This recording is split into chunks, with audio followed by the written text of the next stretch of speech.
Things change, and when they do, your stance better change with them, especially in the NFL, where circumstances flip faster than a coin toss and yesterday's emergency becomes today's afterthought. Take the Steelers, for example. A few months back, quarterback was the glaring headline, the top priority, the fix this or die trying situation. But now, that fire seems like it's out, or at least under control. Aaron Rodgers has brought exactly what you'd hope for from a veteran of his caliber. Presence, poise, leadership, and that undeniable calm he brings just by stepping onto the field. You can see it in how the offense moves, in how the younger guys rally around him. You can hear it in the tone of coaches and teammates when they talk about him. The confidence is real. And it's not just Rodgers. Behind him, the Steelers brought in Mason Rudolph, a guy who's got history with the team, and Will Howard, who brings youth and developmental upside. The depth chart under center suddenly doesn't look so dire. No more desperate for a QB. Conversations. No more wild trade rumors. It's been stabilized, at least for now.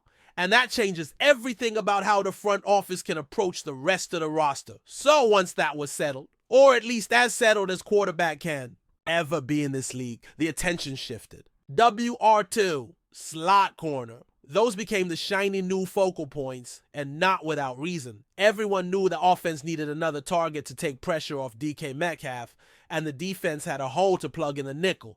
That's when things got spicy. Boom! Minkah Fitzpatrick goes back to Miami, and in comes John Smith with his 88 catches from last season. Oh, and Jalen Ramsey, he wasn't just thrown into the mix. He was deployed like a chess piece. Slot corner, boundary corner, free safety in disguise, whatever was needed. Suddenly, the secondary wasn't just competent, it was scary. So again, circumstances shift. And with them, so must your priorities. A few weeks ago, you might have heard arguments all over the place insisting the Steelers still needed that outside receiver, that one last offensive weapon to really round out the group. But now, that urgency is fading, and not just from the fans or the media, but from the team itself. Case in point, over the weekend, reports came out that the Steelers had inquired about Terry McLaurin. But it's not happening. Why? Because McLaurin reportedly wants to be a #1 wide receiver wherever he goes. And in Pittsburgh, that's just not in the cards. Not with DK Metcalf on the field. That door's closed. And then there was the Gabe Davis situation. Talented, yes. Explosive, sure. But the knee is not right. He visited. They did the medicals. And the conclusion was clear. He's not healthy enough for them to take the risk. So the Steelers are out on him too. Still, it tells you something important. Omar Khan is looking. He hasn't checked out of the WR2 market completely. He's sniffing around, exploring, weighing the options. He knows it's not a finished product. He also knows that if you're serious about competing now, not rebuilding, not waiting, then you have to be aggressive. And if you're even talking about names like McLaurin, it means you've done the math, you've figured out how to free up cap space, you've run the scenarios, but interest doesn't always mean action. And as of now, nothing's been done, which brings us to the part that feels unavoidable. If you're not going all in on a WR2, then go get a tackle. I don't care how hard it is. I don't care how rare they are. I don't care if nobody wants to give one up. Find a way. Because if there's one position group on this roster that still screams vulnerability, it's the tackles. Look at what we've seen in camp so far. Our Broderick Jones hasn't impressed. He looks like the same player he was last year. Raw, inconsistent, flashes of potential, but too many lapses. And that's fine if he's your backup. But he's not. He's in the mix to start. Take that, however. You want, but don't downplay it. Because when you combine that with the injuries, now you've got real problems. Calvin Anderson, the veteran swing tackle expected to provide depth on both sides, got hurt this weekend. And according to Mike Tomlin, he and Corey Trice are the only two players currently on the injured list who are not considered day-to-day. Translation?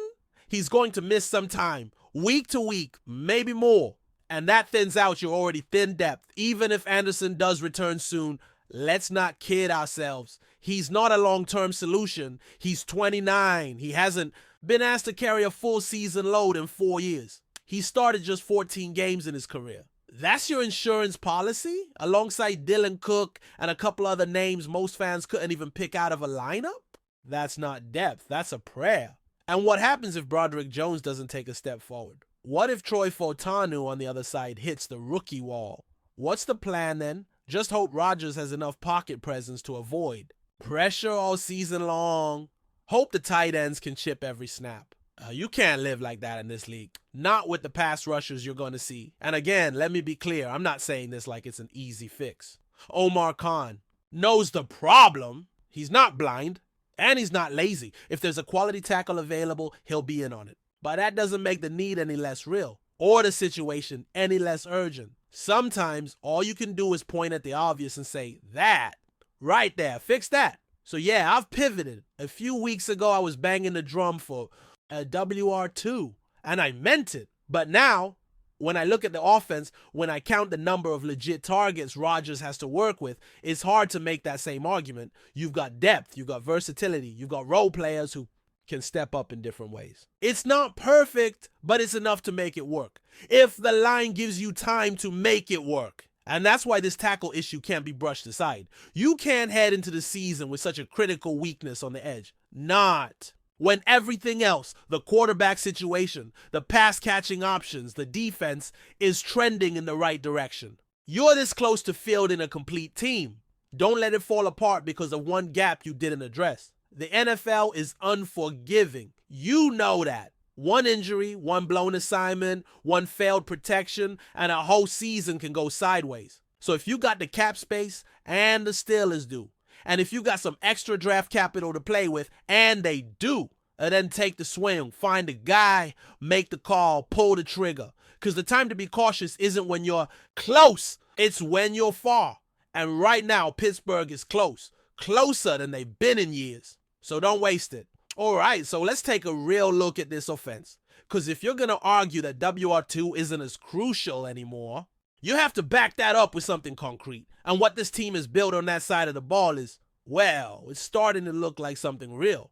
Not just depth for the sake of depth, actual structure, purpose, flexibility. Arthur Smith, the new offensive coordinator, is already tinkering in ways that give this group an identity. We saw it in training camp when he rolled out that wild 4 tight end formation. 0 running backs, just pure mismatch hunting. And the funny thing is, it worked. John Smith lined up in the backfield, took a handoff, and suddenly you've got linebackers completely lost in coverage and safeties biting on the wrong reads. It was camp, sure, but it said something about how this offense is thinking. And the real strength? The number of usable targets. Not just warm bodies in jerseys, actual viable options for Rodgers to throw to. Let's count it out. You start in the backfield. Jaylen Warren is a legitimate pass-catching threat. Caleb Johnson and Kenny Gainwell, same deal.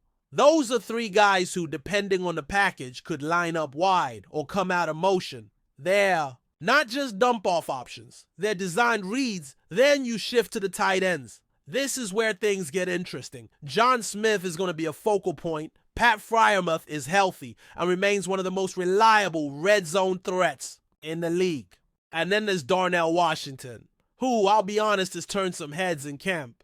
He's not just a blocker anymore. He's being moved around, split out wide, put in motion, used in screens. He's not just a big guy who might get 1 or 2 targets per game anymore. He's part of the plan. I'd Connor Hayward to that list too. He's still technically a tight end, but let's be honest, he's more of a Swiss Army knife. He can line up in the slot, play H-back, even take snaps in the backfield. And when the ball comes his way, he usually makes something happen. Remember, catching passes was his strongest trait in college. He's not just a gadget guy, he's legit. So right there, before even touching the wide receiver room, you've already got 6 or 7 players who could realistically be targeted in a given game.